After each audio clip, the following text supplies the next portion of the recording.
आपल्यापैकी सर्वांनाच माहीत आहे की भगवंताला आपण 56 भोग अर्पण करतात असं हिंदू धर्मामध्ये म्हटलं जातं. नैवेद्य म्हणून हे 56 भोग कोणते, तर हे या व्हिडिओमध्ये तुम्हाला मी सांगणार आहे. हिंदू धर्मात 56 भोग म्हणून देवाला नैवेद्य दाखवण्याची परंपरा आहे. जाणून घ्या त्यात सामील पदार्थांचे नाव. कदाचित काही नावं तुम्हाला समजणार नाही कारण की आपल्या ठिकाणच्या नावापेक्षा काही ठिकाणची नावं खूप वेगळी आहेत.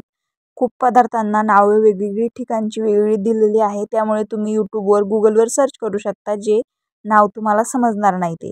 1 भक्त म्हणजे भात, 2 सूप म्हणजे डाळ, 3 चटणी, 4 कढी, 5 दही पातळ भाजी, 6 शिखरण, 7 सरबत, 8 बाटी, 9 मुरंबा, 10 साखरेचा त्रिकोण, 11 वडा, 12 मठरी, 13 फेनी म्हणजेच फेनिका, 14 परिच्छद म्हणजे पुरी, 15 खजला, 16 घेवर, 17 मालपुआ, 18 चोला, 19 जिलेबी, 20 मेसू, 21 रसगुल्ला, 22 मिष्टान्न, 23 कोशिंबीर, 24 थुली, 25 लवंगपुरी, 26 खुर्मा, 27 भरडलेले धान्य, 28 परीखा, 29 बडीशेप, 30 बिलसारू, 31 मोदक, 32 भाजी, 33 लोणचे, 34 मोठ.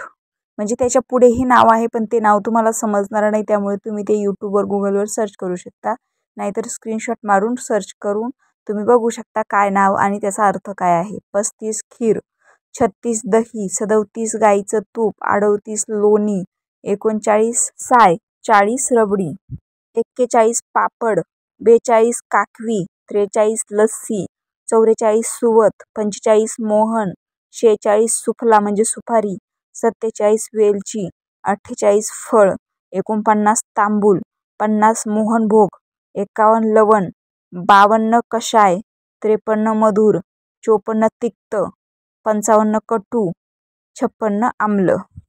श्रीकृष्णाने इंद्राच्या प्रकोपाने ब्रजवासींना वाचवण्यासाठी गोवर्धन पर्वत सतत 7 दिवस स्वतःच्या डोक्यावर उचलून ठेवले होते.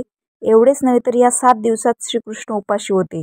ते पाण्याचा एक थेंब देखील प्यायले नव्हते. यानंतर गावकऱ्यांनी त्यांना 7 दिवस आणि 8 पहर या हिशोबाने 7-8 56 प्रकारचे व्यंजन बनवून खाऊ घातले. तेव्हापासून 56 भोग परंपरा सुरू झाली. रामकृष्ण हरी.